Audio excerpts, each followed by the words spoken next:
ఇంకొకటి చూస్తే గనక అమాలీలు ఎక్కడి నుంచి అయితే మనకి వేరే స్టేట్స్ నుంచి అమాలీలు వస్తారో వాళ్ళందరూ కూడా వాళ్ళ ఊర్లలో వాళ్ళ స్టేట్స్లో ఉన్నటువంటి ఎలక్షన్స్కి వెళ్ళిపోగా ఇక్కడ పనులన్నీ ఆగిపోయారని చెప్పేసి ఒక కారణం చెప్తా ఉంది కాంగ్రెస్. నువ్వు బీహార్లో ఎన్నికలు లేవమ్మా, బెంగాల్ ఎన్నికలు జరిగి కూడా 20 రోజులు గడుస్తున్నది.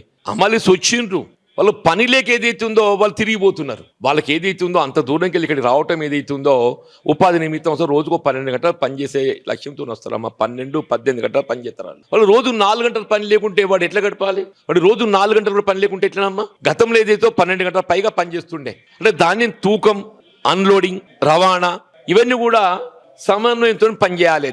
తూకానికి, రవాణాకు, మిల్ పాయింట్, అన్లోడింగ్ ఈ 3 కూడా ఏదైతున్నదో సమన్వయంతో పనిచేయాలి. ఆ సమన్వయం కొరవడి మిల్ పాయింట్ ఏదైతున్నదో మీకు ధాన్యం అన్లోడింగ్ జాప్యం కావడంతో వీళ్ళ అమలు పని లేక అదైతున్నారు. ప్రభుత్వం బాధ్యత వహించాలి. ఇప్పుడు నేను చెప్పింది కదా, మా ఇచ్చారే ధాన్యం తూకం వేసినప్పుడు 17 ఉండాలి. అన్లోడింగ్ వచ్చేలో 8కి వస్తుంది మా ఇచ్చారు. అదే దాదాపు ప్రతి క్వింటల్ మీద 5 కిలోలు అదనంగా నష్టపోతుండు రైతు. తూకం వేసేప్పుడు ఏదైతుందో 40 కిలో బ్యాక్ 43 వేస్తున్నాడు. అంటే ప్రతి క్వింటల్కి 5 కిలోలు ధాన్యం అదనంగా పోతుంది.